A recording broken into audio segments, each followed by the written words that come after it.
Good afternoon, all dear students. So today we are discussing about second part of tobacco crop. In the previous lecture, we will discuss last topic about seed and sowing. Now we are discussing about mulching material. So, dear students, mulching के बारे में हम discuss करेंगे कि कैसे हम कोई भी क्रॉप में मल्चिंग करते हैं, कैसे नहीं करते हैं, मल्चिंग क्यों की जाती है। जनरली मल्चिंग एक तो ड्राई लैंड एरियाज़ में की जाती है और जहाँ पर पानी की कमी होती है वहाँ पर की जाती है। हम टोबैको में भी वैसे क्या करते हैं, मल्चिंग करते हैं। तो जैसे मल्चिंग के कौन कौन से मटेरियल्स होते हैं, पेडिस्टर हो गया, शुगर केन की लीव्स हो गई, टू प्रिवेंट वाटर लॉसेज, मतलब पानी का नुकसान होने से बचाने के लिए इसको करते हैं। Remove gradually with the germination, जब इसकी जर्मिनेशन स्टेज होती है तब हम क्या करते हैं, टोबैको क्रॉप पर मल्चिंग करते हैं। अब आफ्टर केयर ऑपरेशन है इसके चार: सनिंग, वाटरिंग, क्लिपिंग और वीडिंग, जो कि आफ्टर द सोइंग किए जाते हैं। उसके बाद जैसे सनिंग में क्या करते हैं, remove of mulch and the cover. तो जैसे कि जो हमने मल्च किया था उसको हम क्या कर देते हैं, जनरली हटा देते हैं। When cotyledons plus 2 leaves stage approximately 11 days, लगभग जब हमारी फसल कितने दिन की हो जाए, 11 दिनों की हो जाए। Start with half hour per day, fully open after 28 to 30 days. लगभग 28 से 30 दिन में अपने को क्या करना है, उसको पूरी तरीके से ओपन कर देना है। उसके बाद नेक्स्ट आती है क्लिपिंग। क्लिपिंग क्या होती है, remove of leaves, reduce evapotranspiration, induce root growth और इंक्रीज न्यूट्रिएंट कंटेंट। इस तरीके से हम क्लिपिंग को पूरा करते हैं। Watering tobacco is generally considered as a drought tolerant plant and produces better yield with less than desirable moisture than with excessive soil moisture under condition of inadequate soil moisture. The root system is susceptible to water saturated soil conditions. तो क्या होती है कि जो tobacco की जो roots होती है या टोबैको जो क्रॉप होती है वाटर से कैसे होती है, उसकी ससेप्टेबल होती है। And over application of irrigation should be avoided. तो ज़्यादा इरीगेशन अपने को नहीं देना है, ज़्यादा सिंचाई नहीं करनी। मैंने आपको पहले भी एक बात ये भी बताई थी कि जब हम इसको सोइंग करते हैं या नर्सरी में कर रहे हो या फिर डायरेक्ट फील्ड में कर रहे हो, तो एक बात का ध्यान रखना अपने को कि प्रेशर से जो पानी नहीं छोड़ना है, अदरवाइज जो सीड है वो एक जगह पर कलेक्ट हो जाएंगे, वो बह जाएंगे, क्योंकि इनका वेट बहुत लाइट होता है। After that plant beds require a uniform supply of soil moisture. तो एक जैसी सिंचाई होना बहुत ज़रूरी है और एक जैसा सॉइल मॉइस्चर पूरे बेड में बना रहे, इस तरीके से अपने को एक तरीके से यूनिफॉर्म में करना है। Tobacco seed germination is E dependent on temperature, light and soil moisture. तो जो सीड जर्मिनेशन होता है टोबैको का, बेसिकली किन चीज़ों पर डिपेंड होता है, टेम्परेचर, लाइट, सॉइल मॉइस्चर पर। Initially watering can be done in every evening.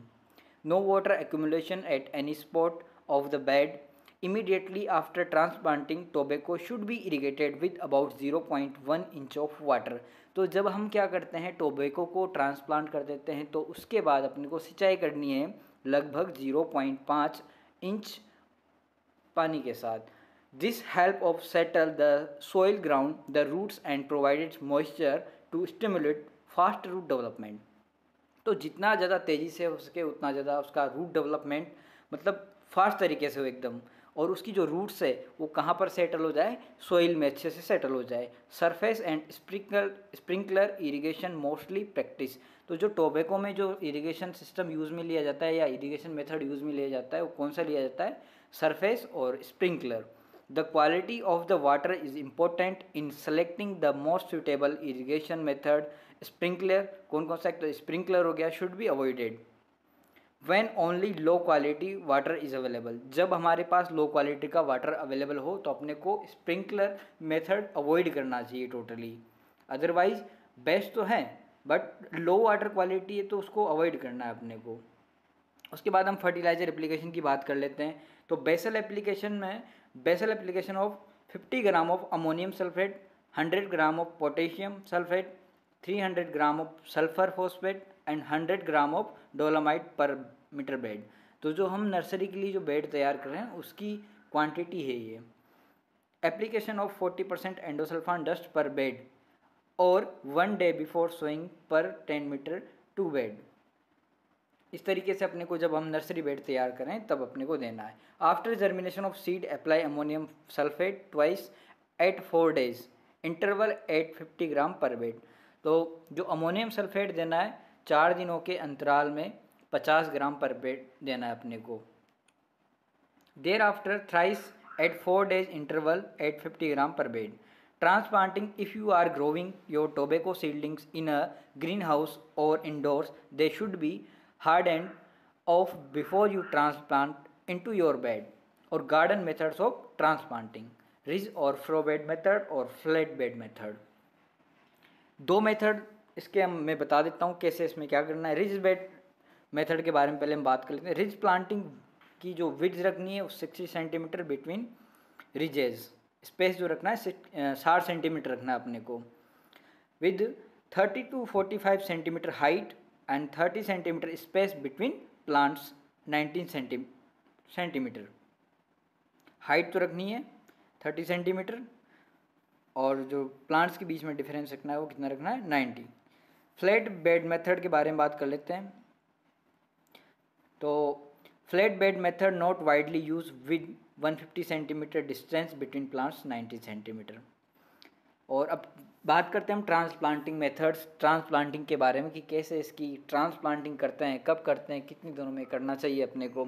So use 7 to 9 weeks old healthy seedlings, लगभग 7 से 9 सप्ताह पुरानी जो सीडलिंग्स हो जाती है उसको हम क्या करते हैं ट्रांसप्लांट करते हैं। Keys a watering of beds 2 weeks prior of to transplanting, watering well preceding day to of pulling to reduce the root damaging, transplanting soon after uprooting, moist the field for quick establishment of seedlings, gap filling 2 week after transplanting। तो जो इसमें gap filling करते हैं वो कब करते हैं, लगभग जब हम जैसे कि हमने ट्रांसप्लांट कर दिया उसके लगभग 2 सप्ताह बाद।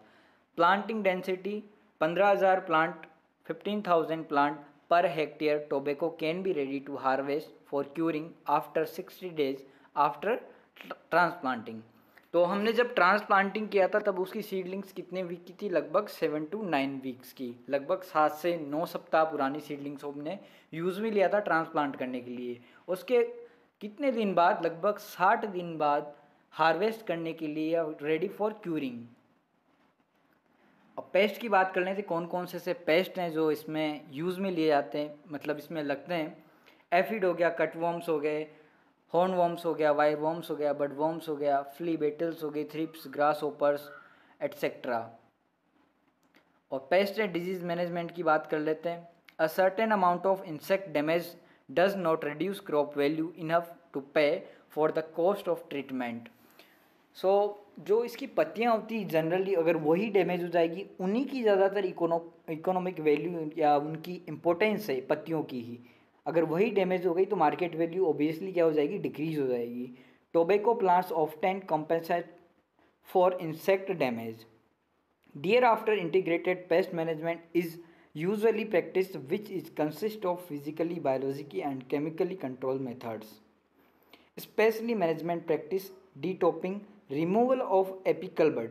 जो डीटॉपिंग में क्या करते हैं, जो प्लांट की जो एपिकल बड होती है उसको क्या कर देते हैं हम, हटा देते हैं। Done in button stage flowering, इसको क्या बोलते हैं, फ्लावरिंग स्टेज पर इसको लगभग क्या करते हैं, बड को हटा देते हैं। 18 to 20 leaves in the plant, जब हम टॉपिंग करते हैं, डीटॉपिंग करते हैं तब कितनी पत्तियाँ होनी चाहिए, लगभग 18 से 20 होनी चाहिए पर प्लांट में। Desuckering, removal of emerging auxiliary bud 2 weeks after detopping. Desuckering agent are used to stop the growth of suckers and prevent from pest attacks. Example Armor 1 Art 78, इनको यूज़ में लिया जाता है। इसकी हार्वेस्टिंग की बात कर लेते हैं। हार्वेस्टिंग कब करनी है अपने को, 70 डेज आफ्टर ट्रांसप्लांटिंग, लगभग 60 to 70 दिन के बीच अपने को क्या करनी है, हार्वेस्टिंग करनी है। First 2-3 leaves to ripen should not be harvested, जो पहली 2 से 3 पत्तियां हैं जो पक गई उसको अपने को हार्वेस्ट नहीं करना, because it has a low level of solids content undesirable for manufacturing only mature. Ripon leaves should be harvested, तो जो मैच्योर लीव्स है उनको ही अपने को क्या करना है, हार्वेस्ट करना है। Mature leaves exhibit a slight yellowing and break off the stalk easier. The best quality cures occurs when the tobacco is allowed to mature in the field. जो मेन क्वालिटी डेवलप होती है nicotine की या एक अच्छे tobacco plant की leaves की, वो कब होती है? जब उसको फील्ड में ही क्या किया जाए, मैच्योर होने के लिए अलाउ किया जाए। तो इस तरीके से अपने को हार्वेस्टिंग डन करनी है इसकी। उसके बाद हम पढ़ लेते हैं टोबैको क्योरिंग वेरियस मेथड्स। कौन कौन से क्योरिंग करने के मेथड्स है। फर्स्ट मेथड की अगर हम बात करते हो फायर क्योरिंग, तो फायर क्योरिंग में कैसे क्या किया जाता है? Smoke from a low burning fire on the burn flames infuse the leaves for 3 to 10 weeks. Leaves contain distinctive smoky aroma and flavor. Produced tobacco is low in sugar and high in nicotine. जो market value है किसकी ज़्यादा है? Nicotine की। जितना अच्छा nicotine होगा plant की लीव्स में, उसकी मार्केट वैल्यू उतनी ज़्यादा अच्छी होगी। और जो शुगर का जो लेवल है वो कितना होना चाहिए? लो, जितना कम हो सके। इस तरीके से आपकी फायर क्यूरिंग हो जाती है। लगभग 3 से 10 सप्ताह के अंदर इसको कंप्लीट कर लिया जाता है। उसके बाद आती है एयर क्यूरिंग। देखो स्मोकी वाले में तो क्या किया जाता है कि जैसे कि मान लो एक कहीं भी, जैसे कि कोई हमने शेड बना लिया, वहाँ पर उसको लीव्स को टांग दिया और उस तरीके से उसको वहाँ पर आग जलाकर और उसको क्यूरिंग की जाती है। एयर क्यूरिंग की sheltered from wind and sun in a well ventilated chamber for about 6 to 8 weeks. Low in sugar which gives to tobacco smoke a light sweet flavor and high in nicotine. जो air curing वाला है एक sheltered, मतलब अब कोई एक आवास है जहाँ पर हम क्या कर देते हैं, पत्तियों को टांग देते हैं जहाँ पर हवा और धूप अच्छी आए। तो लगभग वहाँ पर इस तरीके से हम क्योरिंग करते हैं। तो लगभग 6 से 8 सप्ताह में आपकी लीव्स कंप्लीट हो जाती है। उसके बाद sun curing dries uncovered in the sun low in sugar and nicotine. जब हम सन क्योरिंग करते हैं तो directly to the sun rays, तो पर इसमें एक ही दिक्कत आती है कि जो शुगर भी कम होता है और जो निकोटीन होता है वो भी लो रहता है। Curing of tobacco done to enhance the leaves natural aroma. अगर अपने को नेचुरल अरोमा चाहिए तो इसको सन क्योरिंग करना चाहिए। Allow to undergo fermenting reactions under control temperature and humidity done in the barn. Leaves will be dehydrated over a period of time in curing burns. Four common methods जो मैं आपको ऊपर बताएं किसके क्योरिंग के, flu curing, air curing, fire curing और सन curing. Flu curing के बारे में थोड़ा सा और, 3 तो हमने पढ़ लिए ऑलरेडी, एयर पढ़ लिए, सन पढ़ लिए और फायर क्यूरिंग हमने पढ़ लिए। अब फ्लू के बारे में हम बात कर लेते हैं। फ्लू क्यूरिंग कैसे करते हैं? Tobacco leaves kept in enclose heated area for about a week not directly expose to smoke. तो एक ऐसा एरिया अपने को डेवलप करना है जहाँ पर डायरेक्टली जो हीट नहीं जाए, बट उसकी हीट मतलब एक तरीके से इनडायरेक्टली जाए। लगभग 1 सप्ताह के लिए अपने को इस तरीके से इसको रखना है। अगर डायरेक्टली हीट अप देंगे तो उसको थोड़ा उसकी क्वालिटी पर डिफेक्ट जाएगा। फास्टेटेड मेथड ऑफ फॉर क्यूरिंग, ये सबसे मतलब जल्दी क्यूरिंग करने के लिए फ्लू क्यूरिंग मेथड यूज में लिया जाता है। Flu cured is also called bright tobacco because flu curing turns it's leaves gold, orange और येलो। तो इस तरीके से फ्लू क्यूरिंग की जाती है। सन क्यूरिंग के बारे में हम ऑलरेडी डिस्कस कर चुके हैं।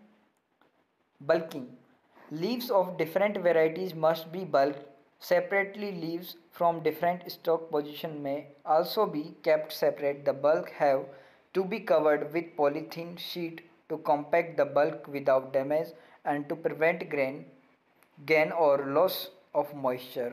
तो बल्किंग एक तरीके से जब उनको हम इकट्ठा कर लेते हैं तो उनको एक सेपरेट तरीके से एक अच्छे स्टोरेज सिस्टम में रखना, यही बल्किंग होता है। ग्रेडिंग, अब ग्रेडिंग में हम क्या करते हैं, कोई भी जैसे कि फ्रूट्स हो गए या वेजिटेबल्स हो गई या क्रॉप्स के ग्रेन हो गए, तो इनको हम क्या करते हैं जैसे ABCD क्वालिटी के अकॉर्डिंग क्या करते हैं, ग्रेड अप करते हैं। वैसे ही हम टोबैको की प्लांट की पत्तियों को ही ग्रेडिंग करते हैं, मतलब उनको अलग अलग क्वालिटी के अकॉर्डिंग छांटना।